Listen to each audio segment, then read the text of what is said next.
Do you even know how hard I cried that night? I don't know if I'd even say cry.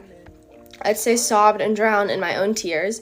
I mean, my shirt and sheets were wet, and when I went to you for comfort, you laughed and made me feel like you didn't care. I was holding onto the toilet seat almost as tightly as I clinged onto what was left of us, but let's be honest, there was nothing because we'd both lost each other's trust. I never have and still don't consider us a mistake. To me, I'm just an average teenage girl with a heart that had too much love for you to take. I'm sorry I was too much to handle for you. Everyone who's ever known me seems to agree with you too. They agree that I'm too stubborn, too dramatic, and too emotional, but in the end, I just have a heart that's too big. Every time you told me that, I'd laugh it off, but in my stomach you left a huge empty pit.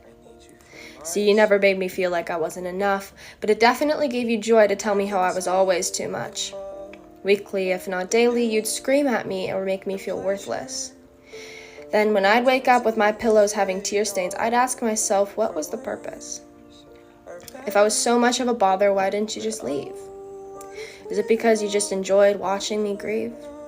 I was grieving a person that never even existed because I made up that version of you. But then every time my friends would try and pick me back up by saying horrible things, I'd tell them what I thought was the truth. You proved the thoughts I'd made in my own head so wrong, but really I don't get how you could do that after everything I did just to try and make us get along. Once again, I have to say that my father was right. I should have never trusted a guy that called me pretty on a random night.